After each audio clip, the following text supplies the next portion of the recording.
पिछले क्लास में हम लोग चैप्टर 1 को कंप्लीट कर चुके थे। आज हम लोग चैप्टर 2 देखेंगे।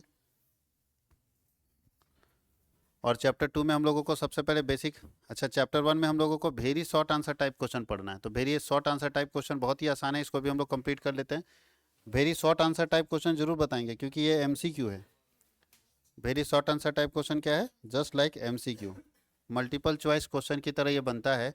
तो पहला क्वेश्चन बोल रहा है कि who is the father of modern book keeping. Modern book keeping का फादर कौन है?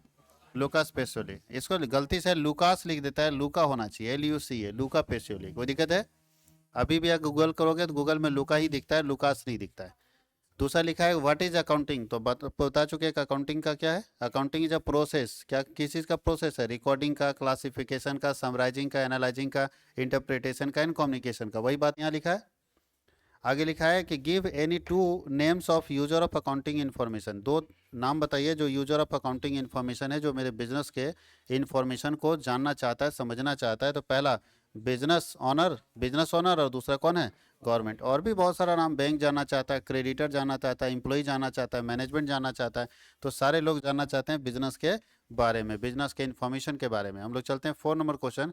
बोला give 2 features of accounting. Accounting का 2 फीचर्स पूछ रहा है।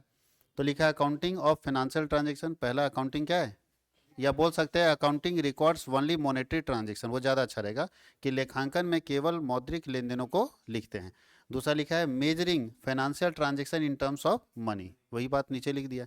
ऊपर में पहला अकाउंटिंग ऑफ फाइनेंशियल ट्रांजेक्शन, दूसरा है measuring financial transaction in terms of money, कि जो मुद्रा के रूप में लेन देन होगा उसी को यहाँ पे क्या करेंगे? रिकॉर्ड करेंगे। आगे लिखा what is the period of accounting year. Accounting year का पीरियड क्या होता है? तो अकाउंटिंग ईयर 2 तरह का ईयर होता है, कैलेंडर ईयर और accounting year. Calendar year start कब से होता है? 1 जनवरी से, और बंद कब होता है? 31 दिसंबर को। और अकाउंटिंग ईयर अगर हम बात करते हैं तो अकाउंटिंग ईयर 12 महीने का एक पीरियड है, जो कि 1 अप्रैल से स्टार्ट होता है और 31 मार्च को क्या होता है? बंद। देखो यहाँ लिख भी नहीं दिया, खाली लिखा what is the period of accounting year. अच्छा लिखा लेखांकन वर्ष की अवधि क्या है, 1 साल लिख दिया, जबकि होना चाहिए टाइम लिख देता ना कि 1 अप्रैल से 31 मार्च। What is meant by accounting cycle. Accounting cycle से आप क्या समझते हैं? बता चुके हैं अकाउंटिंग साइकिल। सबसे पहले क्या होता है? ट्रांजेक्शन, फिर क्या होता है? जर्नल, उसके बाद क्या बनता है? लेजर, फिर ट्रायल बैलेंसेस, फिर फाइनल अकाउंट। यही होता है, यही अकाउंटिंग साइकिल है। आगे लिखा है कि mention any 2 objective of accounting. Objective of accounting बताइए, 2 लेखांकन के उद्देश्य क्या है? तो पहला providing information about the financial condition of the business, किसी भी व्यवसाय के वित्तीय स्थिति के बारे में जानकारी देता है। और दूसरा है providing necessary information to various parties having interest in the business, जो व्यक्ति बिजनेस में इंटरेस्ट रखता है उसको जानकारी भी प्रदान करता है, जैसे बैंक को, जैसे सरकार को, जैसे एम्प्लॉय को, जैसे मैनेजमेंट को। हाँ या नहीं? तो ये इसके लिए अकाउंटिंग होता है। आगे लिखा what is cost accounting. Cost accounting क्या है? तो कॉस्ट अकाउंटिंग कहाँ पे इस्तेमाल किया जाता है? ट्रेडिंग बिजनेस में या मैन्युफैक्चरिंग बिजनेस में? तो जहाँ पे मैन्युफैक्चरिंग का काम हो रहा है, जहाँ पे सामान बनाने का काम हो रहा है, वहाँ पे कौन सा अकाउंटिंग यूज होता है? और कॉस्ट अकाउंटिंग का 2 ही पर्पस होता है, 2 पर्पस होता है कॉस्ट अकाउंटिंग का, to find out total cost and to find out cost per unit, CPU। Total cost of a product यानी किसी वस्तु का कुल लागत निकालना है, और प्रति इकाई लागत निकालना है। जैसे पेन बना रही हो कंपनी, तो एक पेन बनाती होगी, या एक बार में हजारों पेन बनता होगा? हजारों बनता होगा तो लागत तो हजारों का आता होगा एक साथ। तो हमको कैसे पता चला कि एक पेन का कीमत कितना है? जैसे कोई मिठाई बनाने वाला दुकानदार है, वो मिठाई बनाता है तो एक रसगुल्ला बनाता है और लागत निकालता है, एक बार में बहुत बनाता है। तो एक बार में अगर 1000 पीस उसका रसगुल्ला बन के निकला तो लागत तो 1000 पीस का निकला, फिर उसमें 1 पीस का लागत निकालता है कि नहीं? कैसे निकालता होगा? तो टोटल कॉस्ट डिवाइडेड बाई जो आउटपुट आया, जो यूनिट बना। जैसे 1000 रसगुल्ला बना, टोटल लगा 70,000, तो 70,000 बटा 1000 कर देंगे ना। टोटल कॉस्ट बाई आउटपुट, जो बन के निकला उसको भाग दे देंगे आउटपुट में, आउटपुट से भाग दे देंगे टोटल कॉस्ट में, तो निकल जाएगा पर यूनिट कॉस्ट यानी CPU, कॉस्ट पर यूनिट। वही बात यहाँ लिखा है।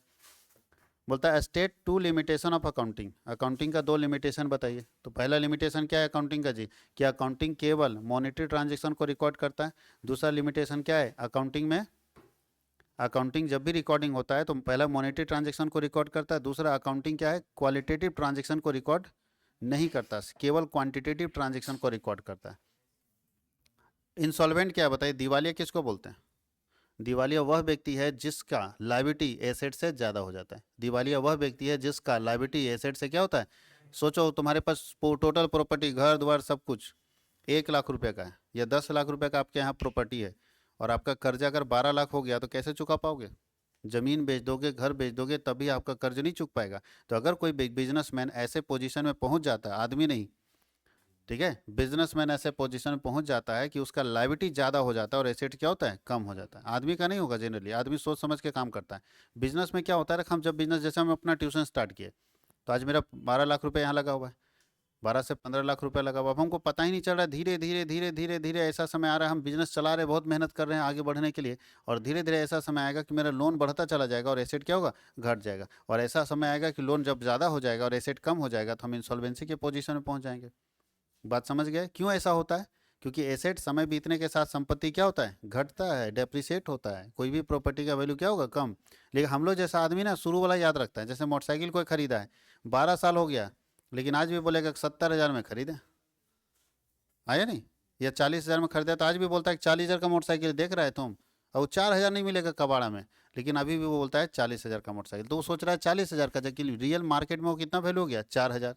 तो प्रॉपर्टी का वैल्यू डेप्रिसिएट होकर कम होता है, और लोन का वैल्यू क्या होता है, बढ़ता है। कैसे? तो लोन पर लगता है ब्याज। अगर लोन कर्जा लियो तो ब्याज लगेगा ना जी। तो ब्याज लगते लगते तुम्हारा कर्ज क्या होता है, बढ़ेगा। समय बीतने के साथ तुम्हारा कर्ज बढ़ेगा और संपत्ति, इसको तुम मेंटेन नहीं कर पाए तो एक समय आएगा जब कर्जा ऊपर और संपत्ति नीचे, तो कभी चुका ही नहीं पाओगे। सारा प्रॉपर्टी बेच दोगे तभी नहीं चुका पाओगे। इसका मतलब आप कौन से पोजीशन पहुंच गए, इंसॉल्वेंट, दिवालिया। सुने होंगे दिवालिया हो जाना, जैसे अनिल अंबानी दिवालिया हो रहा है, दिवालिया की स्थिति में।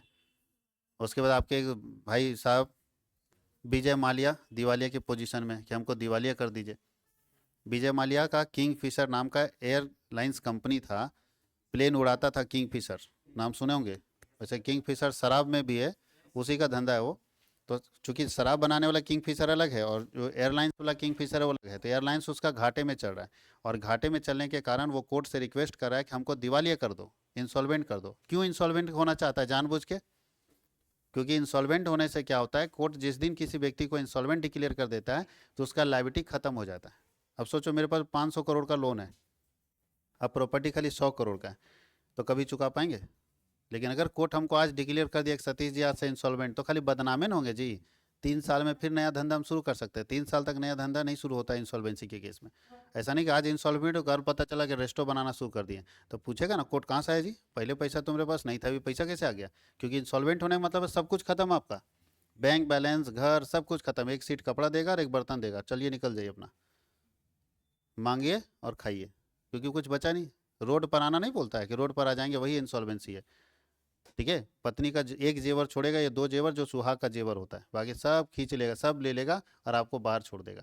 अब अगर ऐसा स्थिति में किसी को छोड़ दे, कटोरा लेके निकल जाए, और अगले दिन पता चला रेस्टोरेंट का निर्माण कराने लगे 500 करोड़ का, तो दिमाग तो खिसकेगा ना कोर्ट का कि पैसा कहीं दबा के रखा था। तो फिर इसलिए बोलता है 3 साल तक आप नया बिजनेस नहीं खोल सकते, तो 3 साल दबे रहेगा कहीं, फिर उठेगा नया बिजनेस खोलेगा, कोई दिक्कत नहीं। तो इंसॉल्वेंट करना इतना, इंसॉल्वेंट होना इतना आसान नहीं है। तुम लोग सोच रहे हो हम लोग भी बैंक से लोन लेके ही कर लेंगे, इतना आसान नहीं है। अगर इतना आसान होता तो विजय माल्या भी इंसॉल्वेंट हो गया होता। सहारा भी देखो बार बार बोल रहा है कि हमको इंसॉल्वेंट कर दो, कोई दिक्कत नहीं। अच्छा इंसॉल्वेंट हो जाएगा तो क्या होगा, जनता का पैसा नहीं रिटर्न होगा, जनता का पैसा डूबेगा, जनता अपना रोए। अब तुम जाके बोलोगे कि मार देंगे, काट देंगे, एकदम आंदोलन कर देगा सरकार के पास या पुलिस के पास, तो बोलेगा कि आप लगाने से पहले हमसे पूछने गए थे, आप रिस्की फंड में लगाए हैं, खुद रिस्क लेने गए हैं, तो उसमें हम क्या कर सकते हैं? आप देखने गए सहारा का क्या परफॉर्मेंस है, बिना परफॉर्मेंस देखे लगा दिए, एजेंट बोल दिया लगा दीजिएगा, लालची आदमी बोल दिया कि 6 साल में पैसा डबल लगा दिया, ये नहीं देखने गया कि सिक्योरिटी है कि नहीं पैसे का। ये वही हाल हो जाएगा अक्षय कुमार जैसा, 21 दिन में पैसा डबल। समझ गया? सिक्योरिटी देख में नहीं कर रहा है, खाली रिटर्न देख रहा है कि बहुत कमा रहे हैं, सिक्योरिटी देख नहीं रहा। तो वैसे ही होगा जैसे उसका भाग गया था कंपनी अचानक, तो वैसे ही कंपनी भाग जाता है पैसा लेके। तो याद रखना इंसॉल्वेंट, और इसका उल्टा होता है सॉल्वेंट। हमेशा एक इंसान को सॉल्वेंट पोजीशन में रहना चाहिए। सॉल्वेंट का मतलब है कि किसी भी लोन को पेमेंट करने की कैपेसिटी आपके पास हमेशा रहती है, तो उसको बोलते हैं सॉल्वेंट। कोई दिक्कत है? अब चलते हैं आगे। फाइनेंशियल अकाउंटिंग क्या है तो बता चुके हैं। फाइनेंशियल अकाउंटिंग में क्या करते हैं, फाइनेंशियल ट्रांजैक्शन को रिकॉर्ड करते हैं। फाइनेंशियल अकाउंटिंग में क्या करते हैं, फाइनेंशियल ट्रांजैक्शन को हम लोग क्या करते हैं, रिकॉर्ड करते हैं। वित्तीय लेन देनों को जहाँ पे लिखा जाता है उसे वित्तीय लेखांकन कहते हैं। ड्राइंग क्या होता है, तो जब बिजनेस का मालिक बिजनेस से अपने प्रयोग के लिए पैसा निकालता है तो उसको हम लोग किस नाम से जानते हैं, ड्राइंग्स का, उसको हम लोग क्या बोलते हैं, ड्राइंग। कोई दिक्कत है? कोई बच्चा कॉमर्स मर्स नहीं पढ़ता है, ड्राइंग मतलब समझ लेता है पेंटिंग करना, तो वो सब चीज़ नहीं सोचना है। ड्राइंग का मतलब है जब बिजनेस का मालिक बिजनेस से अपने यूज़ के लिए पैसा निकाल लेता है तो उसको हम लोग क्या बोलते हैं, ड्राइंग। क्या क्या निकाल सकता है, तो या तो पैसा निकाले, या तो सामान निकाले, या तो संपत्ति निकाले, सब ड्राइंग होगा, लेकिन बिजनेस से अपने प्रयोग के लिए बिजनेसमैन को निकालना होगा। वर्किंग कैपिटल क्या है? ऐसा कैपिटल जो कि वर्क करने के लिए आपके बिजनेस में चाहिए। क्या लगता है, हम अगर बस खरीद लिए, बस खरीदे, 50 लाख रुपए का बस, एकदम लग्जरी बस खरीद लिए, तो 50 लाख रुपए जो मेरा लग गया बस खरीदने में, कौन सा कैपिटल है? Fix capital. वो तो लग गया एक बार। अब उस बस को चलाने के लिए हमको पैसा चाहिए कि नहीं चाहिए? क्या क्या चाहिए? तो इंश्योरेंस का पैसा चाहिए, ड्राइवर का, कंडक्टर का, डीजल का, टोल टैक्स का, चाहिए कि नहीं चाहिए? तो किसी बिजनेस को चलाने के लिए जो चाहिए, बिजनेस खड़ा करने के लिए जो चाहिए, उसको फिक्स कैपिटल बोलते हैं। और जो उस बिजनेस को चलाने के लिए चाहिए उसको हम लोग कौन सा कैपिटल बोलते हैं? Working capital. कौन सा कैपिटल बोलते हैं? Working capital. Working capital business को चलाने के लिए चाहिए। कोई दिक्कत है किसी को? कोई राशन का दुकान खोला, काउंटर वाउंटर सब बढ़िया बना लिया, लाइटिंग डाइटिंग पूरा एकदम बढ़िया बना लिया, कुर्सी उर्सी ठीक खरीद लिया, तो ये उसका फिक्स कैपिटल है, लग गया शुरू में। बार बार कुर्सी नहीं खरीदना है, लेकिन माल जो खरीद के रखेगा, सामान जो खरीद के रखेगा, जिसको बेचना है, वो कौन सा कैपिटल होगा? वो वर्किंग कैपिटल होगा। तो वर्किंग कैपिटल किसके लिए चाहिए? वर्क करने के लिए। इसको बोलते हैं कार्यशील पूंजी। और कोई भी बिजनेस अगर फेल होता है तो बताओ उसका मेन कारण क्या होगा? वर्किंग कैपिटल या फिक्स कैपिटल? Working capital. अभी हम लोग विजय माल्या की बात करें तो क्या विजय माल्या के पास प्लेन नहीं है? अभी भी उसका प्लेन लगा हुआ है एयरपोर्ट पर, सारा प्लेन एयरपोर्ट पर खड़ा है। जैसे कैसे बस खराब हो जाता है बस स्टैंड में खड़ा कर देता है, वैसे एयरपोर्ट पर उसका सारा किंगफिशर खड़ा है। तो प्लेन नहीं है क्या? फिक्स कैपिटल तो है उसके पास। क्या नहीं है? सब कुछ है अपना, जमीन है, अपना ऑफिस है, सब कुछ है, लेकिन क्या नहीं है उसके पास? जो धंधा नहीं चला पा रहा है, वर्किंग कैपिटल। देखिएगा किसी के घर के आगे बस खड़ा है कोरोना के बाद से, और कहा है जी बस और ट्रक खड़ा कर दिया तुम, तो फिक्स कैपिटल तो है उसके पास। बोलता है देखो फिक्स कैपिटल तो है, बस मेरा अपना है, लेकिन खड़ा क्यों करके रखा हुआ है? क्योंकि बोलता है वर्किंग कैपिटल नहीं है। वर्किंग कैपिटल दैट मीन्स ये है कि अगर वो रांची चलता था हजारीबाग से, तो आज बिजनेसमैन, बिजनेसमैन है ना जी, तो हजारीबाग से जब रांची चलता था तो देखता है कि हजारीबाग से रांची जाने में मेरा बस का खर्चा है लगभग 2200 रुपया, जाने और आने में 2200 रुपया का खर्चा है। ठीक है, डीजल हो गया, कंडक्टर हो गया, ड्राइवर हो गया, टोल टैक्स हो गया, सब मिला के। और बस जब आने जाने का होगा तो आने जाने में बस का टोटल कमाई होता है 2000 रुपया, 2000 का भाड़े आता है। चलाने में फायदा है? एक दिन बर्दाश्त करेगा, चलो आज किस्मत खराब है, किसका मुंह देके उठे थे पता नहीं। दूसरा दिन फिर बर्दाश्त करेगा, चलो देखते हैं, शायद आज आज भी खराब हो, मौसम आज ठीक सिचुएशन नहीं है। तीसरा दिन, चौथा दिन, एक सप्ताह बर्दाश्त करेगा, घर से 200 रुपये देते जाए। हर दिन दे रहा है 200 रुपये घर से, क्योंकि ड्राइवर कंडक्टर मानेगा कि तुम्हारा सवारी आए ना। जिस दिन तुम ज़्यादा कमाते हो उस दिन देता है क्या? ड्राइवर नहीं पूछेगा कि जिस दिन ज़्यादा कमाते हो देते हो? तो ज़्यादा कम कमाए और नहीं कमाए हमको का मतलब, हम गाड़ी चला रहे हैं हमको इतना चाहिए, गाड़ी हम चलाएं जी, कि कम पैसेंजर है तो गाड़ी नहीं चलाएं? चलाना पड़ा, सब कुछ करना पड़ा। टोल टैक्स वाला क्या बोलेगा? कम पैसेंजर छोड़ देगा? नहीं। गाड़ी को क्या बोलोगे कान में जाके, उसका साइलेंसर में जाके, कि भैया कम है, थोड़ा कम पीना, ऐसा है क्या? नहीं। जो है सो है। कितना दिन बर्दाश्त करेगा ये बिजनेस में? एक सप्ताह के बाद बोलेगा खड़ा कर दो यार, खड़ा करो गाड़ी। खड़ा रहेगा वो मंजूर है, नहीं चलाएंगे गाड़ी। क्यों नहीं चला रहा भाई? फिक्स कैपिटल तो लगा हुआ है इसका। वो लोग 50 लाख तो लगा दिए, बोले लगने दो यार। 50 लाख बर्बाद हो गए, वो तो हो ही रहे हैं, और इधर रोज 200 रुपया जो हमको थोड़ा थोड़ा करके खींच रहे हो, तो हमको तो बर्बाद कर दोगे। जमीन जायदाद बिक जाएगा मेरा, हाँ या नहीं? इसका मतलब ये बस क्यों नहीं चल रहा है? फिक्स कैपिटल इसके पास नहीं है या वर्किंग कैपिटल नहीं है? तो कोई भी बिजनेस फेल होता है वर्किंग कैपिटल के कारण, फिक्स कैपिटल के कारण फेल नहीं होता है। उसका मेजर इशू इस दुनिया में जितने बिजनेस बर्बाद हुए हैं वो किसके कारण बर्बाद हुए हैं? Working capital. इसलिए आपको वर्किंग कैपिटल पढ़ना होता है। आगे पढ़ेंगे WCM, working capital management, MBA में आपको पढ़ना होता है कि कैसे आप वर्किंग कैपिटल को मैनेज करते हैं। जो इसको मैनेज नहीं कर पाता ना वो उजड़ जाता है। और आज आज देखेंगे कि बहुत सारा इंटरप्रेन्योरशिप जो पढ़ा रहे थे, तो बहुत सारे नए नए इंटरप्रेन्योर्स के बारे में बताए थे, उसमें से कुछ इंटरप्रेन्योर उजड़ चुके हैं, इतने कर्जे में कि बेचारे निकल ही नहीं पा रहे बिजनेस से। उनका यही गड़बड़ हो गया। WCM, वर्किंग कैपिटल को जो मैनेज कर लिया वो बिजनेस को आगे लेके चला जाएगा। अब एसेट्स क्या होता है बताने की जरूरत है क्या? एसेट्स क्या होगा? हाँ, जिस पर व्यवसाय का अपना अधिकार होता है, जो व्यवसाय के अधिकार में होता है, जो बिजनेस चलाने के लिए चाहिए, जो बेचने के लिए नहीं चाहिए, जो बिजनेस चलाने के लिए चाहिए। लायबिलिटी क्या होता है? तो बोलता है कि बिजनेस में, बिजनेस को छोड़ के अगर किसी दूसरे व्यक्ति को कोई पैसा देना बाकी है, बिजनेस के मालिक को छोड़ के अगर बिजनेस को कोई दूसरे व्यक्ति को कोई पैसा देना बाकी है, तो बाकी क्या कहलाता है? लायबिलिटी कहलाता है। आगे लिखा है फिक्स कैपिटल क्या होता है बताने की जरूरत है? फिक्स कैपिटल फिक्स एसेट में लगता है। फिक्स एसेट को खरीदने में जो मेरा पैसा लगता है उसको क्या बोलते हैं? Fix capital. लैंड खरीदे, बिल्डिंग खरीदे, मशीनरी खरीदे, तो फिक्स कैपिटल को खरीदने में, फिक्स एसेट को खरीदने में जो कैपिटल लगता है उसको क्या बोलते हैं? Fix capital. इंटरनल यूजर कौन कौन है? आंतरिक उपयोगकर्ता बिजनेस में, तो बिजनेस का मालिक और बिजनेस का मैनेजर। बोल रहा है कि give any 3 example of revenue. Revenue कहाँ कहाँ से आता है? तो भाई सेल करेंगे तो आएगा। अरे रेवेन्यू मतलब तुम पैसा कहाँ से आता है बिजनेस में? बताओ जल्दी से।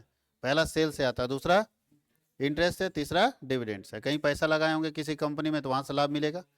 कहीं किसी को कर्जा दिए होंगे बिजनेस में, अगर मेरे पास ज़्यादा पैसा, हम बिजनेस में ज़्यादा पैसा है तो हम 3 चीज़ें कर सकते हैं। कहीं कर्जा दिए होंगे, कहीं लगाए होंगे पैसा पूंजी के रूप में, और कहीं अपना अपना तो अपना बिजनेस जब हम चला रहे हैं तो उसमें सेल का इनकम मेरा इनकम होगा। जहाँ हम लोन दिए होंगे वहाँ पे इंटरेस्ट का इनकम मेरा होगा, जहाँ पे पूंजी लगाए होंगे वहाँ पे डिविडेंड का इनकम मेरा होगा। तो 3 रेवेन्यू का तरीका है। लिक्विड एसेट क्या होता है? लिक्विड एसेट तरल संपत्ति बोलते हैं। तरल संपत्ति ऐसी संपत्ति है जिसको हम बहुत कम समय में कैश में कन्वर्ट कर लेते हैं। फिर से सुनना, ऐसी संपत्ति जिसको बहुत कम समय में कैश में कन्वर्ट किया जा सकता है, रोकड़ में परिवर्तित किया जा सकता है, वैसे एसेट को बोलते हैं लिक्विड एसेट, जिसमें कैश आता है, बैंक आता है। देखो यहाँ पे है कैश, बैंक, बिल्स रिसीवेबल, इसको जब चाहे कैश में अच्छा बैंक में पैसा है तो वो कैश माना जाता है कि नहीं माना जाता है? हम जब चाहे कैश निकाल सकते हैं, खाली बस एक झटका दे रही है, एटीएम कार्ड में घुसाएंगे और तुरंत कैश निकालेंगे। तो बताइए कैश में कन्वर्ट करने में टाइम ज़्यादा लगता है क्या? नहीं। तो ऐसे एसेट्स, ऐसी संपत्ति जिसको तुरंत बेचा जा सकता है, तुरंत कैश में लाया जा सकता है, उसको बोलते हैं लिक्विड एसेट। बताओ जमीन, अभी सोचे तुरंत कैश लेके आ जाएंगे? वो रुको 10 मिनट रुको, हम आ रहे हैं, आ जाएंगे पैसा लेके? नहीं, जमीन बिकने में टाइम लगता है, पहले कस्टमर ढूंढो, वो भी तैयार है पैसा देने के लिए नहीं। तो जमीन को हम लोग लिक्विड एसेट नहीं मानते। बिल्डिंग को लिक्विड एसेट मानेंगे? नहीं, क्योंकि तुरंत बिकेगा नहीं, इतना जल्दी ही नहीं कि गए 10 मिनट में बेच के आ गए, संभव नहीं। लिक्विड एसेट ऐसा एसेट होगा जिसको आप तुरंत कैश में कन्वर्ट कर लेते हैं। याद रहेगा सबको? परिभाषा याद रखोगे, एग्जाम्पल ऑटोमेटिक याद रहेगा। अब शॉर्ट आंसर टाइप क्वेश्चन हम बताने वाले आपको नहीं है, क्योंकि इतना डिटेल करने की जरूरत नहीं, ये ऑलरेडी हम लोग यहाँ देख चुके हैं। तो हम लोग बहुत सारा क्वेश्चन, 19 क्वेश्चन वेरी शॉर्ट में देखे जो एमसीक्यू टाइप का है, और 75 क्वेश्चन उधर देख चुके हैं, यानी लगभग 95 क्वेश्चन है। कैश तो कैसी है, तो लिक्विड एसेट ही तो है। कन्वर्ट, हम ये नहीं बोल रहे हैं, हम एग्जांपल दे रहे हैं कि जो कैश में कन्वर्ट हो सकता है, तो बाकी कैश में जल्दी कन्वर्ट होगा ना। तो कैश भी तो लिक्विड एसेट है, कैश ऑलरेडी लिक्विड एसेट है, और ये सबको तुरंत हम कैश में कन्वर्ट कर सकते हैं। कोई दिक्कत है? अब ये हम लोगों को पूरा कितना क्वेश्चन हो गया? 100 क्वेश्चन एमसीक्यू हो गया बाबू। 75 और इधर 20, 95, और अभी 3-4 को एक्स्ट्रा बता दिए, तो हो गया 100। तो अगर पहला यूनिट का 100 क्वेश्चन कर लिया जाए तो मुझे नहीं लगता इससे बाहर कोई क्वेश्चन जाएगा। चलते हैं सेकेंड यूनिट में। सेकेंड यूनिट क्या है आपका? अरे भाई इतना डिटेल है ना, ये लगता है इसमें है भी नहीं। सेकेंड, ये अगले साल, जब ये अगले साल के लिए बनाया गया है, और अगले साल सब्जेक्टिव ऑब्जेक्टिव दोनों था गुरुजी लोग, तो आपको भी जानकारी में हम दे दें कि आप लोग थोड़ा संभाल के रहिएगा। आप लोग को नहीं संभालना है, आप लोग के बाद वाले को संभालना है। जो अगले साल से होगा वो दोनों होगा। हाँ, तो आपको पढ़ना है ना, परीक्षा देनी है ना आपको, तो ये सब्जेक्ट लग रहा है कि पढ़ाए हैं, तो किस ही साल करें? हम 1995 पढ़ाएंगे, तो उससे तुमको क्या दिक्कत है? तुम्हारे क्वेश्चन से मैच कर रहा है ना जी, जो तुम्हारे सिलेबस का वो पढ़ा रहे हैं, बाकी से हमको क्या लेना था? हम 1995 पढ़ाएंगे तुम्हारे क्वेश्चन। तो सब्जेक्टिव हम तुमको पढ़ाए हैं, हम बोले कि सब्जेक्टिव क्वेश्चन पूछेगा नहीं ना। अब हर साल तुम्हारा झारखंड बोर्ड की जय हो। आज तो क्वेश्चन भी 3-4 को गलत दे दिया। आज 12th का सॉल्यूशन करा रहे थे तो 2 क्वेश्चन गलत दे दिया, मेरा दिमाग खराब हो रहा है ऑनलाइन में, लाइव में। अब क्वेश्चन गलत दिया हुआ है, एक में ऑप्शन ही गलत दिया है, अब क्या करें? तो झारखंड बोर्ड की जय हो। अब फिर क्वेश्चन को पलट के बनाए, तुरंत आ गया। ठीक है, ये समस्या है। तो इसलिए हर साल जब सिलेबस बदलेगा तो क्या करें? हर साल टाइप कराते रहें कि उसी से काम चलेगा ना। आपका काम का चीज़ है, जो आपको खाना में कैसे होता है, सब रखा हुआ है, तो जो तुमको खाने का मन होता है वही उठाता है कि सब लपेट लेता है? सब लपेट लेता है, पसंद आए या ना आए। इसको लापरवाही बोलते हैं।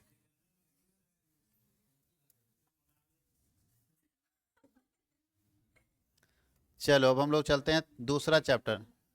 दूसरा चैप्टर का नाम है theory base of accounting. Theory base of account, इसमें हम लोग अकाउंटिंग प्रिंसिपल पढ़ेंगे। 4-5 चैप्टर पढ़ेंगे अकाउंट्स का। आप गौर कर रहे होंगे तो अकाउंट्स का 2 चैप्टर पहले था। चैप्टर 1 में 2 चैप्टर था आपके बुक के हिसाब से, इसमें 3-4 चैप्टर आपके बुक के हिसाब से। अकाउंटिंग प्रिंसिपल, अकाउंटिंग कॉन्सेप्ट, सब इसमें आ जाएगा। तो हम लोग इसको कंप्लीट कर लेते हैं थ्योरी बेस ऑफ अकाउंटिंग के अंदर। इसमें देखिएगा कितने चैप्टर लिखे होंगे, जो हम लोग अपना एप्लीकेशन में जो फोल्डर बनाए हुए हैं उस फोल्डर में देखना चैप्टर 2 के अंदर, इसको यूनिट 2 बोले हैं, तो यूनिट 2 के अंदर कितने सारे चैप्टर, वो सारा चैप्टर इसी में आएगा, एक ही में, ठीक है, अलग अलग नहीं है। तो चलते हैं इसमें। सबसे पहले हम लोगों को पढ़ना है अकाउंटिंग स्टैंडर्ड क्या होता है, लेखांकन मानक क्या होता है, इंग्लिश नीचे दिया होगा इसका। बोलता है लेखांकन मानक अकाउंटिंग स्टैंडर्ड क्या होता है। तो अकाउंटिंग स्टैंडर्ड अकाउंटिंग के रूल्स, डायरेक्शन और पॉलिसीज का एक डॉक्यूमेंट्स होता है, जिसमें अकाउंटिंग का रूल्स लिखा होता है, अकाउंटिंग के डायरेक्शंस लिखे होते हैं, और साथ ही साथ अकाउंटिंग की पॉलिसी लिखी होती है। ऐसे डॉक्यूमेंट्स को हम लोग क्या बोलते हैं, अकाउंटिंग स्टैंडर्ड, जिसका प्रयोग अकाउंटिंग के लिए किया जाता है। जिसका प्रयोग किसके लिए किया जाता है, लेखांकन के लिए किया जाता है। यानी अकाउंटिंग स्टैंडर्ड एक ऐसा डॉक्यूमेंट्स है जिसमें अकाउंटिंग का रूल्स लिखा हुआ है, अकाउंटिंग की पॉलिसीज लिखी हुई है। कोई दिक्कत किसी को? तो ऐसा डॉक्यूमेंट्स जिसमें अकाउंटिंग का रूल्स कि कैसे अकाउंटिंग करना चाहिए, किसको डेबिट करना चाहिए, किसको क्रेडिट करना चाहिए, क्या कॉन्सेप्ट लगाना चाहिए, तो अकाउंटिंग का रूल्स, अकाउंटिंग की पॉलिसी, अकाउंटिंग का कॉन्सेप्ट जिस डॉक्यूमेंट में लिखा रहता है, उसी डॉक्यूमेंट को हम लोग क्या बोलते हैं, अकाउंटिंग स्टैंडर्ड बोलते हैं, लेखांकन मानक बोलते हैं। और इसी अकाउंटिंग स्टैंडर्ड के आधार पर भारत की सारी कंपनियां अपना अकाउंटिंग का वर्क पूरा करती है। कहीं कोई दिक्कत है? स्टैंडर्ड क्या होता है? स्टैंडर्ड एक क्राइटेरिया है, मानक है, जिसको हर कंपनी को फॉलो करना होगा। अगर सोचो देश की हर कंपनी अलग अलग तरीके से अपने मर्जी से लिखती, तब क्या दिक्कत आता? देश की हर कंपनी अगर अपने अपने मर्जी से जैसे मन करता वैसे लिखती, तो भारत में किसी भी कंपनी के अकाउंटिंग में सिमिलैरिटीज नहीं रहता, समानता नहीं रहती। कोई कुछ लिख देता है, कोई कुछ लिख देता है, कोई कुछ लिख देता है, तो किसी के बात पर विश्वास करना मुश्किल हो जाता। लेकिन भारत में एक नियम है कि नहीं, सारी कंपनियों को एक जैसा सिस्टम एडॉप्ट करना होगा, एक जैसा सिस्टम अपने यहाँ लागू करना होगा। इससे भारत में कंपनी के अकाउंटिंग में सिमिलैरिटीज़ है। हम किसी भी कंपनी के अकाउंटिंग को देखते हैं तो हमको लगता है कि नहीं नहीं, यहाँ सब कुछ सही है, क्योंकि सारे लोग अकाउंटिंग स्टैंडर्ड के हिसाब से ही अपना अकाउंटिंग किए होंगे। बात समझ आ रही है? तो हमको चाहिए ऐसा ऐसा सिस्टम जहाँ पे सब एक जैसा बात करे। तो जब सब लोग एक जैसा बात करेगा, एक सिस्टम के आधार पर चलेगा, तो उससे हमारे पास जो इन्फॉर्मेशन वो सप्लाई करेगा कंपनी कि देखो मेरा इतना प्रॉफिट है, इतना लॉस है, इतना मेरा एसेट्स है, इतना लायबिलिटी है, उस पर कोई भी व्यक्ति आंख बंद करके विश्वास कर लेता है, क्योंकि वो मानता है कि अकाउंटिंग करने के लिए इसने किसका यूज किया है, अकाउंटिंग स्टैंडर्ड का यूज किया है, तो ये गलत नहीं बोला होगा। लेकिन छोटे बिजनेस में कोई भरोसा नहीं करता, क्योंकि छोटा बिजनेसमैन अकाउंटिंग स्टैंडर्ड का यूज नहीं करता। अकाउंटिंग स्टैंडर्ड का प्रयोग कौन करता है? जो कंपनी है, बड़ा नहीं, जो कंपनी है वो अकाउंटिंग स्टैंडर्ड का प्रयोग करता है, और कंपनी छोड़ के बाकी कोई भी बिजनेस अकाउंटिंग स्टैंडर्ड का प्रयोग नहीं करता है। कोई दिक्कत है? इसलिए छोटे बिजनेस के अकाउंटिंग पर हम बिल्कुल भी भरोसा नहीं कर सकते हैं, क्योंकि वो अकाउंटिंग सही नहीं होता है। यहाँ तक कोई दिक्कत? वो गलत तरीके से भी लिख देता है। जैसे चार आप राशन दुकानदार के पास चले जाओ, चारों के लिखने का तरीका एक जैसा होगा या अलग अलग होगा? तो जब लिखने का तरीका अलग अलग है, तो चारों का प्रॉफिट भी अलग अलग आता होगा। आज किसके प्रॉफिट पर विश्वास करोगे? लिखने का एक जैसा सिस्टम रहेगा तब ना पता चलेगा। अगर सब लोग अलग अलग तरीके से लिखेगा तो किसके प्रॉफिट पर आप विश्वास करोगे? जैसे आज के समय में सोशल मीडिया में आप कोई भी बात बोलता है तो विश्वास कर लेते हो? नहीं करते हो, आपको डाउट होता है, क्योंकि विश्वसनीयता जिसको बोलते हैं कि क्रेडिबिलिटी वो होनी चाहिए, रिलायबिलिटी होनी चाहिए। हम किस पर विश्वास करें? लेकिन कोई अधिकारी आके जब अनाउंस करके बोलता है तो अब आप विश्वास करते हो। वैसे कोई भी चीज़ सर्कुलेट हो जाता है सोशल मीडिया में तो आप उस पर विश्वास नहीं करते, सब बोलता है फर्जी होगा। और जब कोई व्यक्ति, ऑथेंटिक व्यक्ति आके बोलता है इस बात को, तब वो लोग विश्वास करता है, बिलीव करता है कि ये बात सही है। उसी तरह से कंपनी में कैसे जनता को पता चलेगा कि जो कंपनी अपना प्रॉफिट दिखा रही है वो सही है? ऐसा ना हो कि पूंजी लाने के लालच में, पैसा लेने के लालच में, सामान बेचने के लालच में कंपनी गलत बोल रहा है। और जब गलत बोल रहा है तो लोग फंस जाएंगे ना पैसा लगाने में, और फंस जाएंगे तो क्या हाल होगा? इसलिए सारे लोगों को एक जैसा अकाउंटिंग करना पड़ेगा। उसके लिए भारत में क्या बना हुआ है, अकाउंटिंग स्टैंडर्ड। और अकाउंटिंग स्टैंडर्ड के हिसाब से सारी कंपनी अपना अकाउंटिंग का वर्क क्या करती है, पूरा करती है। दूसरा बोलता है अकाउंटिंग प्रोसेस क्या है।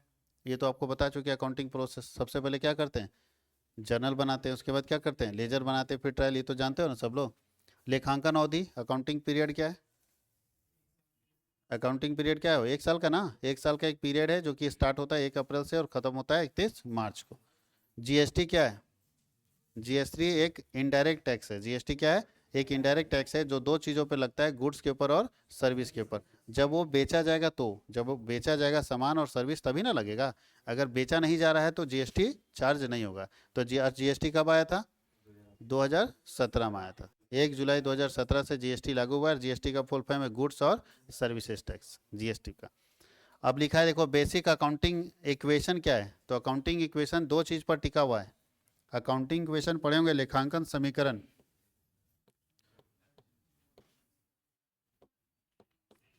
वो इस पर टिका हुआ है। एक तरफ एसेट्स है और दूसरी तरफ क्या है, कैपिटल प्लस लायबिलिटी। तो एसेट बराबर है कैपिटल प्लस लायबिलिटी, तो एसेट बराबर कैपिटल प्लस लायबिलिटी के ऊपर टिका हुआ है हमारा अकाउंटिंग इक्वेशन, यानी लेखांकन समीकरण टिका हुआ है एसेट्स बराबर कैपिटल प्लस लायबिलिटी। कहीं कोई दिक्कत है? एसेट्स बराबर कैपिटल प्लस लायबिलिटी पे टिका हुआ हमारा क्या, अकाउंटिंग इक्वेशन। इसी आधार पर हमारा इक्वेशन सॉल्व होता है। कहीं कोई दिक्कत है? इससे दो फॉर्मूला बनता है, पहला एसेट्स बराबर कैपिटल प्लस लायबिलिटी और दूसरा क्या बनता है, अगर कैपिटल निकालना हो तो क्या फॉर्मूला बनेगा बताइए? कैपिटल निकालना हो तो क्या बनेगा, एसेट्स माइनस लायबिलिटी। कहीं कोई दिक्कत है? और अगर लायबिलिटी निकालना हो तो एसेट्स माइनस कैपिटल, इस बात को ध्यान रखना है। चलिए अब थोड़ा आगे बढ़ते हैं, बस हो गया, इतना ही था, इतना ही बेसिक चीज़ इसमें पढ़ना है। देखिए इंग्लिश में यहाँ पे लिखा हुआ है, जिनके पास है यहाँ पे कर सकते हैं। अब हम लोग चलते हैं इधर। सबसे पहले क्या पूछ रहा है, first question, accounting principle are, जो अकाउंटिंग प्रिंसिपल्स हैं वो क्या है? अकाउंटिंग प्रिंसिपल मैन मेड है या बिल्ड बाय गवर्नमेंट है या created by institute for chartered accountants of India है या ऑल ऑफ दीज हैं? ठीक से बताना सही से। अकाउंटिंग प्रिंसिपल्स कैसे बनते हैं? कितना बार आपको बताया गया अकाउंटिंग प्रिंसिपल मैन मेड होता है? अकाउंटिंग प्रिंसिपल क्या होता है, मैन मेड होता है, मानव द्वारा निर्मित। अकाउंटिंग स्टैंडर्ड बनाता है आईसीएआई, आईसीएआई जो बनाता है, ये जो दिया हुआ है ये कौन बनाता है, ये बनाता है अकाउंटिंग स्टैंडर्ड बनाता है आईसीएआई। बात समझ गए? स्टैंडर्ड्स मानक बनाता है आईसीएआई, लेकिन प्रिंसिपल्स अलग बात है। प्रिंसिपल कौन बनाता है, लोग बनाते हैं। प्रिंसिपल कौन बनाता है, लोग बनाते हैं, तो मैन मेड है। कहीं कोई दिक्कत है? अच्छा, accounting process is, accounting process को और क्या बोलते हैं?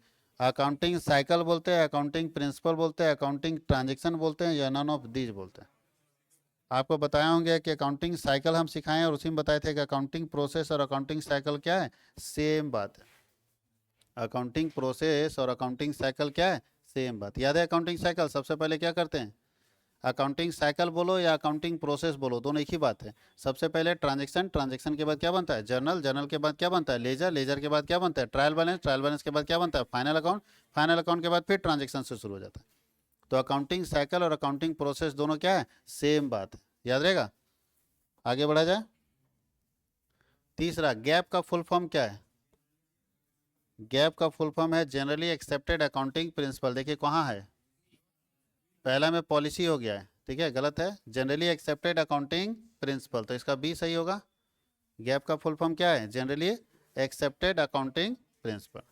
कहीं कोई दिक्कत है? अच्छा आगे लिखा है, ये सब क्वेश्चन बहुत आसान है, आपको समझना है। एक व्यवसायी द्वारा लेखांकन के किस स्वरूप को अपनाया जाता है? एक बिजनेसमैन अकाउंटिंग के किस तरीके को लगाता है? Cost accounting, financial accounting, government accounting, management accounting. सब जानते हैं बिजनेसमैन कौन सा चीज़ लगाता है, फाइनेंशियल अकाउंटिंग लगाता है, ठीक है। कॉस्ट अकाउंटिंग नहीं लगाता क्योंकि उसका काम प्रोडक्शन का नहीं होता है ज़्यादातर। और गवर्नमेंट अकाउंटिंग तो लगा ही नहीं सकता, सरकार थोड़ी है ये। और मैनेजमेंट अकाउंटिंग भी नहीं लगाता जनरली। वैसे ये भी यूज़ करता है, ये भी यूज़ करता है बिजनेसमैन, पोस्ट अकाउंटिंग भी यूज़ करता है, मैनेजमेंट अकाउंटिंग भी यूज़ करता है, गवर्नमेंट अकाउंटिंग यूज़ नहीं करता है। लेकिन सबसे ज़्यादा यहाँ पूछ रहा है कि सबसे ज़्यादा कौन सा चीज़ लगाता है, फाइनेंशियल अकाउंटिंग। और फाइनेंशियल अकाउंटिंग का मेन पर्पस क्या होता है, to find out net profit और नेट लॉस। हम चाहते हैं कि शुद्ध लाभ और शुद्ध हानि की जानकारी मिल सके। शुद्ध लाभ और शुद्ध हानि की जानकारी लाने के लिए हम लोग कौन सा अकाउंटिंग करते हैं, फाइनेंशियल अकाउंटिंग। जितना आप फाइनेंशियल अकाउंटिंग में पढ़े हैं वो नेट प्रॉफिट और नेट लॉस को जानने के लिए पढ़े हैं। उसका मेन एम था कि to find out net profit और नेट लॉस। आपको नेट प्रॉफिट और नेट लॉस जानना है, इसके लिए हम लोग इतना मेहनत कर रहे हैं। और आप इसके लिए सोचो क्या क्या पढ़े, जर्नल पढ़े, लेजर पढ़े, ट्रायल बैलेंसेस पढ़े, फिर फाइनल अकाउंट बनाए, ट्रेडिंग बनाए, पीएल बनाए। और पीएल में हमको सही चीज़ मिला जिसके लिए हम इतना परेशान थे। यानी जो पूरा साल भर हम प्रोसेस करते हैं वो एक चीज़ जानने के लिए करते हैं कि नेट प्रॉफिट कितना है। अगर कोई हमको बता दे कि मेरा नेट प्रॉफिट कितना है तो इतना मेहनत करने का ज़रूरत नहीं पड़ेगा और हमारा जो इतना पैसा खर्च हुआ वो भी बच जाएगा। लेकिन सवाल है कि बिना पीएल बनाए अपने को नेट प्रॉफिट के बारे में जानकारी नहीं मिलेगी। अगला क्वेश्चन है 5 नंबर में, the owner is considered as a creditor of business. किस कॉन्सेप्ट के जरिए बोलता है कि ऑनर जो है वो बिजनेस का क्रेडिटर है, मालिक बिजनेस से अलग माना जाता है, लेनदार माना जाता है? कौन सा कॉन्सेप्ट ऐसा बोलता है? बताइए, कौन सा ऐसा कॉन्सेप्ट है जो ये कहता है कि मालिक बिजनेस का लेनदार है, क्रेडिटर है? ऐसा कौन सा कॉन्सेप्ट है? द्विपक्षीय अवधारणा कैसे सर? द्विपक्षीय अवधारणा कैसे हो गया? द्विपक्षीय अवधारणा कौन है? दूसरा ना, देखो बायलेटरल लिख दिया कॉन्सेप्ट, इसको होना चाहिए डबल इंट्री सिस्टम या डुअल कॉन्सेप्ट। तो डुअल कॉन्सेप्ट कैसे है? डुअल कॉन्सेप्ट बोलता है कि किसी ट्रांजेक्शन के दो पार्टी होते हैं, तो उसमें लेनदार कहाँ से आ गया? कौन सा कॉन्सेप्ट? यूनिट कॉन्सेप्ट, हिंदी में बोलते हैं इकाई अवधारणा। यूनिट कॉन्सेप्ट में याद कीजिएगा, हम आपको बताए थे, इसको पृथक अस्तित्व अवधारणा बोलते थे, सेपरेट इंटिटी कॉन्सेप्ट बोलते हैं। क्या बोलते हैं इसको? Separate entity concept. ये हम पढ़ाए थे, यहाँ यूनिट कॉन्सेप्ट लिख दिया। आपको हम पढ़ाए थे separate entity concept. Separate entity concept ये बताता है कि बिजनेस और मालिक दोनों अलग अलग है। बिजनेस और मालिक क्या है? अलग अलग है। बिजनेस में अगर मालिक पैसा लगाया है तो इस लालच से लगाया है कि जब बिजनेस कमाएगा तो उसको प्रॉफिट मिलेगा। तो भैया जब तुम मेरे यहाँ लालच से पैसा लगाए हो तो तुम मालिक तो नहीं हो, तुम क्या हो मेरे लिए? लेनदार हो। तो जब हम कहीं पे सेपरेट इंटिटी कॉन्सेप्ट लागू करते हैं तब हम ये मानते हैं कि ये बिजनेसमैन पूंजी लगाया है तो लालची आदमी, ये साल भर इंतजार करेगा, ये लालची आदमी साल में कमाएंगे बस तुरंत हाथ निकाल देगा, लो पैसा। तो बताइए पूंजी फ्री में दिया है या प्रॉफिट के लिए दिया है? तो जब तुम प्रॉफिट के लिए पूंजी दिए हो तो जैसे कर्जा हम लिए थे वैसे तुम भी तो कर्जे न दिया जी। अरे दूसरे से हम कर्ज लेते हैं तो उसको ब्याज भरते हैं, तुमसे कर्ज लिए तुमको लाभ देते हैं, क्योंकि तुमसे हम पूंजी लिए हैं और उससे हम क्या लिए हैं? लोन लिए। तो ये माना जाता है सेपरेट इंटिटी कॉन्सेप्ट के अंदर कि बिजनेस में जो मालिक है ना वो भी लेनदार है, वो भी हमसे पैसा लेगा। वो फ्री में पैसा नहीं दिया है, कोई भी फ्री में पूंजी नहीं लगाया है, वो भी हमसे मांगेगा पैसा। इसीलिए इसको हम लोग क्या मानते हैं? इसको हम लोग मानते हैं सेपरेट इंटिटी कॉन्सेप्ट या यूनिट कॉन्सेप्ट, जिसके अंदर ऑनर ऑफ बिजनेस जो है उसको हम क्या कंसीडर करते हैं? क्रेडिटर मानते हैं। तो बोलता है व्यवसाय के मालिक को व्यवसाय में लेनदार माना जाता है। किस अवधारणा के अंदर माना जाता है? सेपरेट एंटिटी कॉन्सेप्ट या यूनिट कॉन्सेप्ट या इकाई अवधारणा या पृथक अस्तित्व अवधारणा। कहीं कोई दिक्कत है? आगे बढ़ा जाए, चलिए एक और बताइए। बोलता है as per dual aspect concept. Dual aspect concept जिसको बोलते हैं डबल इंट्री सिस्टम में, इसमें कौन सही है बताओ? इक्वेशन देख लो कौन सही है। अभी तो बता चुके हैं, कैपिटल प्लस लायबिलिटी बराबर एसेट्स। तो कौन सा सही है? बी सही है। कैपिटल प्लस लायबिलिटी बराबर क्या होगा? एसेट्स। तो इसका ऑप्शन क्या सही है? बी सही है। याद रहेगा? याद रहेगा? अब अगला क्वेश्चन बोल रहा है कि कंटीजेंट लायबिलिटी को संदिग्ध दायित्व चिट्ठे में दिखाया जाता है या किस परंपरा पर आधारित है? कंटीजेंट लायबिलिटी को हम अपने बैलेंस शीट में दिखाते हैं, इसको कौन सा कॉन्सेप्ट बोलता है? ये पहले ये होता है कंटीजेंट लायबिलिटी होता क्या है? तो कंटीजेंट लायबिलिटी ऐसा लायबिलिटी होता है जो अभी नहीं है लायबिलिटी, लेकिन फ्यूचर में लायबिलिटी बन सकता है। फिर से सुनो, ऐसा आइटम है ये कि अभी लायबिलिटी नहीं है लेकिन फ्यूचर में लायबिलिटी बन सकता है। ऐसा कौन सा आइटम है भैया? जैसे हमारे ऊपर किसी व्यक्ति ने 1 लाख रुपया का केस मार दिया, कोर्ट में केस कर दिया, हमारा प्रोडक्ट वो यूज़ किया, उसको कुछ नुकसान हुआ, केस मार दिया 1 लाख का कि हमको डैमेज क्लेम दीजिए। अब 1 लाख का केस मेरा कोर्ट में चल रहा है, क्या मेरा लायबिलिटी है? 1 लाख का केस चल रहा है, लायबिलिटी है? तो क्या लायबिलिटी नहीं है? हाँ, अभी कुछ नहीं बोल सकते कि लायबिलिटी है कि नहीं है। हो सकता है केस में आप जीत जाएंगे तो लायबिलिटी नहीं है, अगर हम जीत जाएंगे तो टेंशन नहीं है, फिर 1 लाख नहीं देना पड़ेगा। लेकिन अगर हार गए तो 1 लाख देना पड़ेगा। अब हमको खुद नहीं पता है यार लायबिलिटी है कि नहीं है, तब इसको क्या मानेंगे? इसी को बोलते हैं कंटीजेंट लायबिलिटी, आकस्मिक दायित्व। कब आ जाएगा पता नहीं। तो इसके लिए बिजनेसमैन को क्या करना पड़ता है? कोर्ट ऑर्डर देता है कि तुम 1 लाख साइड करके रखे रहना, ये कब तुम्हारे यहाँ पहुँच जाएगा कोई ठिकाना नहीं है। रात में बड़ा मस्ती करके सोया, बेटा का बर्थडे मना कर सुबह सुबह फ़ोन आया कि कोर्ट का फैसला आ गया है, अब आप हार गए हैं तो 1 लाख चुका दीजिए। बात समझ गए? ये लायबिलिटी कब क्रिएट हो जाए इसकी कोई गारंटी नहीं है। तो ऐसे लायबिलिटी को बोलते हैं कंटिजेंट लायबिलिटी। देखो हिंदी में क्या है? संदिग्ध। इसको हिंदी में एक और भाषा में बोलते हैं आकस्मिक दायित्व, ये अचानक प्रकट हो जाएगा। बात समझ गए? तो ऐसे लायबिलिटी को हम लोग अब कहाँ दिखाएंगे? इसको ट्रेडिंग में दिखाएंगे, पीएल में दिखाएंगे या बैलेंस शीट में दिखाएंगे? इसको बैलेंस शीट में दिखाएंगे, लेकिन इसका अमाउंट नहीं जोड़ेंगे। फिर से सुनोगे, ये ऐसा लायबिलिटी है ना जिसको बैलेंस शीट में दिखाते हैं, लेकिन जब बैलेंस शीट बनाते हैं तो ऐसे ना बनाते हैं बैलेंस शीट, यहाँ पे अमाउंट का कॉलम होता है ना, तो बोलता है यहाँ पे लिखेंगे कंटीजेंट लायबिलिटी, यहाँ लिखेंगे कंटीजेंट लायबिलिटी, लेकिन अमाउंट यहाँ नहीं दिखाएंगे, यहाँ पे दिखाएंगे, यहाँ पे बस खाली यहाँ लिख के छोड़ देंगे। पहला ऐसा आइटम है जिसका अमाउंट बाहर नहीं करते हैं, पूछेगा क्वेश्चन में, फंसा देगा इसमें भी। हालांकि सीए में पूछता है, जब सीए फाउंडेशन का एग्जाम होता है तो पूछता है कि कौन ऐसा आइटम है जिसको बैलेंस शीट के आउटर कॉलम में लिखते हैं, आउटर मतलब अमाउंट वाले कॉलम में नहीं लिखते हैं, तो कौन सा अमाउंट है? कंटीजेंट लायबिलिटी को बाहर नहीं लिखेंगे, अंदर खाली लिख के छोड़ देंगे। तो क्या इसको जोड़ेंगे इस टोटल में? नहीं, नहीं जोड़ेंगे, खाली लिख के दिखा देंगे, इसलिए कि भैया दिखा के रखो ताकि याद रहे कि एक लायबिलिटी है। इसका जोड़ेंगे नहीं, हाँ जोड़ेंगे तब जब कोर्ट का फैसला आ जाएगा, जब मेरा ये लायबिलिटी क्रिएट हो जाएगा तो बाहर कर देंगे। लेकिन जब तक क्रिएट नहीं हुआ तब तक इसको हम कहाँ लिखते हैं? अंदर वाले, इसको इनर कॉलन बोलते हैं, इसको क्या बोलते हैं? Outer colon. बाहर वाला कॉलन में तब लिखते हैं जब वो लायबिलिटी क्रिएट हो जाता है, जब तक वो क्रिएट नहीं होता है तब तक उसको हम कहाँ दिखाते हैं? अंदर वाले कॉलन में। ठीक है, याद रहेगा सबको। तो इसमें क्या होना चाहिए? B, disclosure. बताए थे फुल डिस्क्लोजर। फुल डिस्क्लोजर का मतलब क्या होता है? पूर्ण प्रकटीकरण। एक बिजनेसमैन को अकाउंटिंग स्टैंडर्ड के अंदर, अकाउंटिंग प्रिंसिपल के अंदर एक प्रिंसिपल डिसाइड किया गया है कि एक बिजनेसमैन को अपने सारे ट्रांजैक्शन को पूरा डिस्क्लोज करना चाहिए, सब कुछ दिखाना चाहिए, कुछ भी छिपाना नहीं चाहिए। तो बताओ, अब तुम बोलोगे सर हम इसको लिख नहीं रहते, इसलिए नहीं लिख रहे थे क्योंकि ये कोई लायबिलिटी थोड़ी है सर।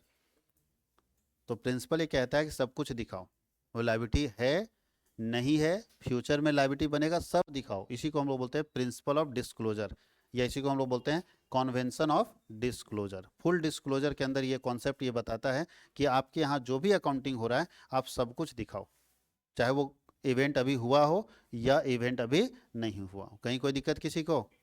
याद रहेगा। अब इसके आगे हम लोग अगले क्लास में देखें। कॉन्सेप्ट पूरा क्लियर हो गया?